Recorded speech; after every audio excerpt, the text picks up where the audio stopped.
This episode of the Poultry Network Podcast is sponsored by Cursia, a global leader in biosecurity, hygiene and food safety solutions trusted across livestock production. Cursia's mission is simple: to invent a safe food world. Their science-led approach supports farmers, integrators and hatcheries in reducing disease pressure, improving hygiene standards and protecting both bird health and food safety. In poultry, Cursia offers a comprehensive range covering farm-to-fork disinfection, water hygiene, terminal cleanout protocols and hatchery sanitation. And with the British Pig and Poultry Fair coming up in May, they're spotlighting their Fumagri Ultra Diffusion range with a clear message: stop salmonella before it starts.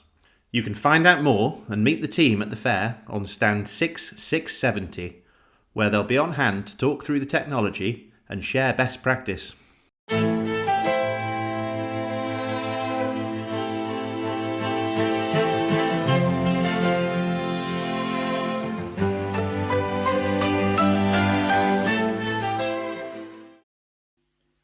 Hello and welcome to the Poultry Network Podcast.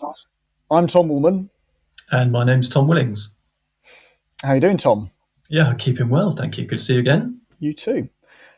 We are joined today by farmer Paul Flintoff. How are you doing, Paul? Yeah, good, thank you. Thanks for having me on. Nice to meet you, Paul. You are from God's own country, aren't you, Paul? That's right. Absolutely, where the sun always shines, even when it rains every day. Yeah. Is that Cornwall? Cornwall? Yorkshire. What? Yeah. But yeah, you're quite near Thirsk, aren't you, Paul? North Yorkshire. Yeah, right near between Thirsk and York. Yeah, is where the farm's based. So yeah, right in the centre of it, I suppose. So we were going to talk to you about an experience that you've been through recently with regards to salmonella, but you just want to start off by telling us a little bit about your farm and yourself and what your setup is. Yeah, I started in poultry when I was about 19.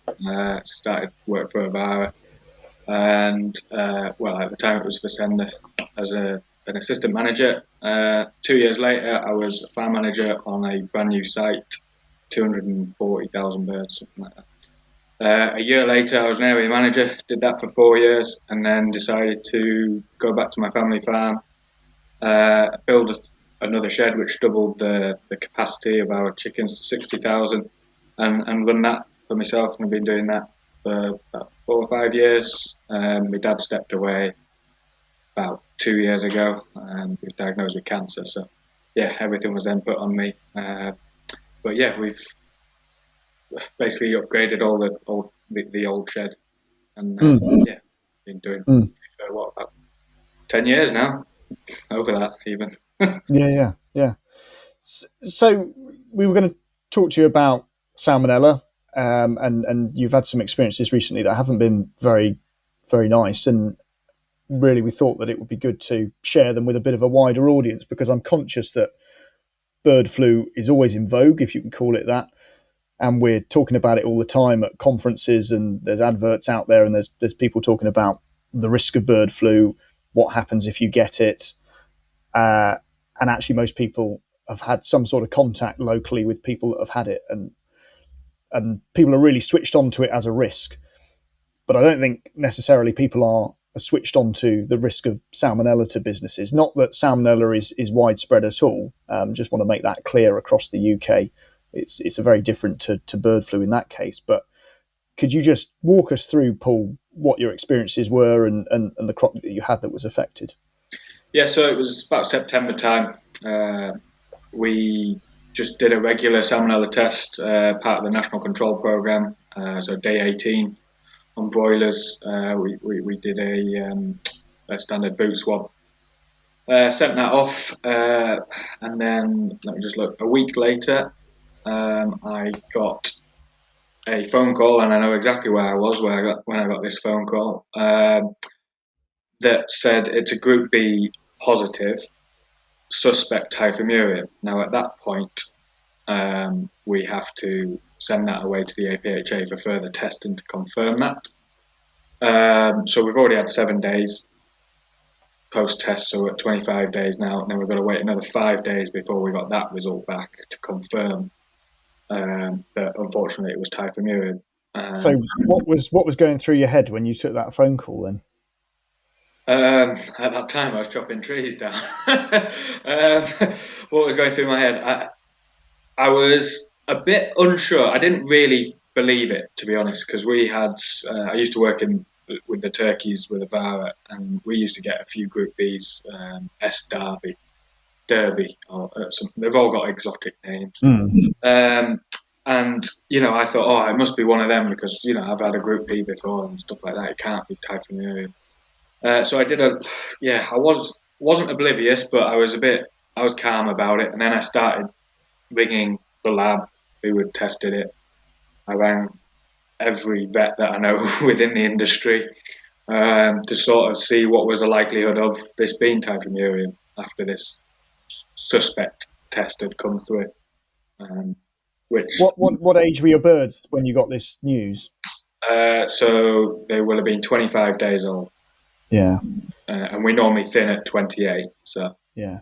So it put everything on hold really in terms of your expected thin. Absolutely, yeah. Everything just essentially the processor said we can't come for any birds until you've got this test back, which is absolutely understandable. Yeah. Because you're right, there are all sorts of exotic salmonellas out there that pop up from time to time with all sorts of weird and wonderful names. And as you say, in most of the cases that I've dealt with where farms have got it, most of the time you almost assume that it is going to be something exotic. And when people say salmonella, to start with, your ears prick up, but actually I'd say 9 times out of 10 it's something that is quite manageable and can be managed on farm and through processing as well. Absolutely. So the only two that I'm aware of that can't go into the processing is Salmonella Typhimurium. They can actually go into processing. Salmonella Typhimurium and Salmonella enteritidis. Now, why I say that they can go into processing is because the restriction is not on the farm. The restriction is on the processing of these birds. And probably... Sorry, I've lost my train of thought. So, because effectively, I think the onus on the factory, and it's almost so onerous that it's impossible to meet the legislation when it comes to processing these birds. So effectively, if your farm has got them, then it's de facto, they have to go out of the food chain. Yeah, there's no processing plant in this country that can adhere to the regulations set by the APHA. Yeah. Paul, what was the confirmatory process from the suspicion day one, your first phone call, to the confirmation that you did indeed have ST? So what do they do to do more tests? Yeah, so from my understanding, when there's a Group B positive and a suspect, Typhimurium or enteritidis, the APHA, that's when they start to get involved, and they can further test the type of salmonella to serotype it into which salmonella group type it is. So the lab that I use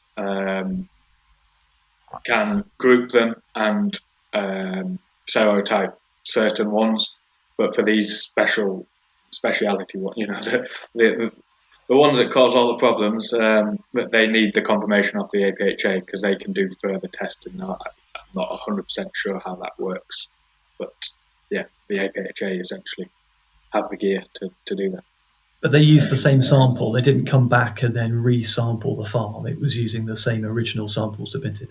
Correct. So from my understanding, Salmonella is obviously a bacteria, so that they'd grown the samples that I'd taken in a dish, and then seen that it's a possibility of Typhimurium, sent that dish away to the APHA, and then they can confirm that. Yeah.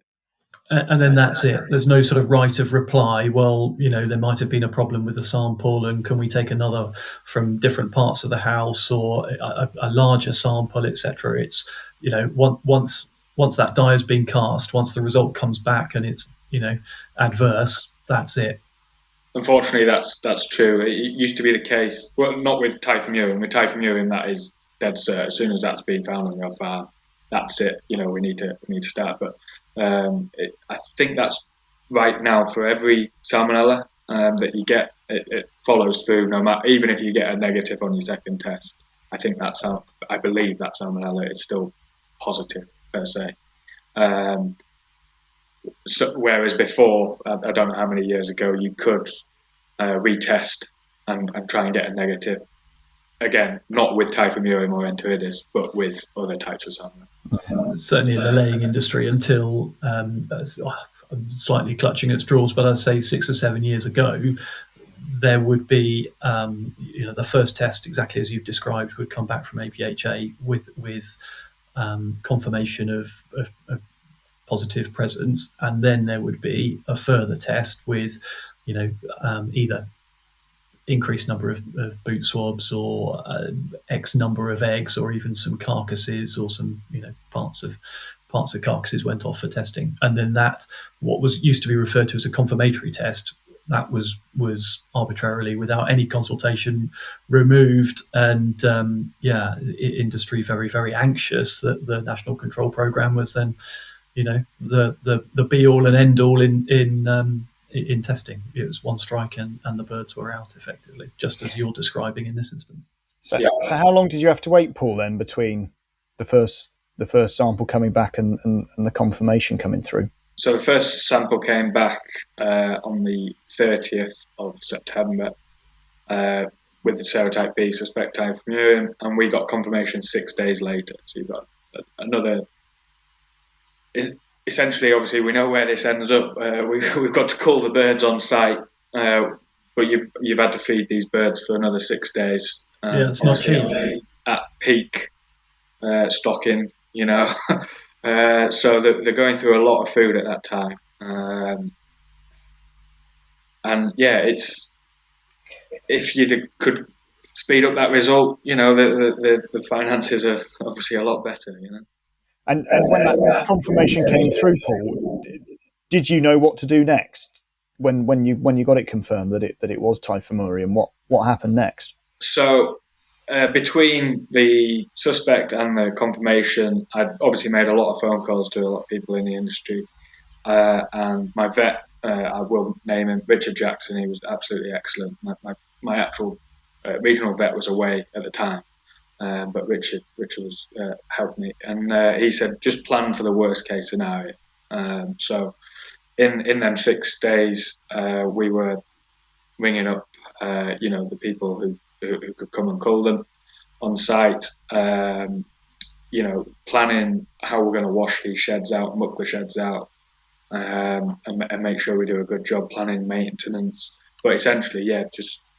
And trying to get rid of the shed that didn't have salmonella as well, making sure that we can still process them, and obviously better biosecurity between the two sheds once we had the suspect. There was just a lot of phone calls. The APHA never picked up the phone until they confirmed that it was Typhimurium. Mm. And even then, it doesn't sound like it was treated like a case of bird flu, where the APHA effectively take control. You were very much left to work out yourself what you were doing. Correct. Having been an area manager of a site that had bird flu, we essentially just handed that to the APHA. They culled the birds, they got rid of the birds, and then they said, right, come up with a C&D plan, and helped us. This was, what are you going to do with your birds? And I was like, well, what can I do with them? Because as far as I'm aware, I remember this conversation, this was how it exactly went. And as far as I'm aware, I've got to kill them. And he goes, no, you can process them. The processor's got to stick to the regulations. I says, okay, is there a processor that you can name? And he says, no, it's up to you to go find one. So I thought, there's a bit of hope here. So I started ringing around a few processors.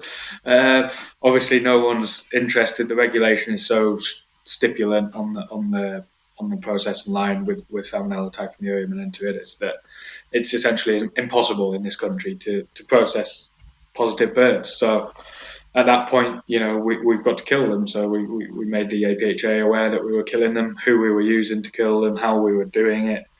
And from that point, again, they just walked away and waited till the deed was done, per se.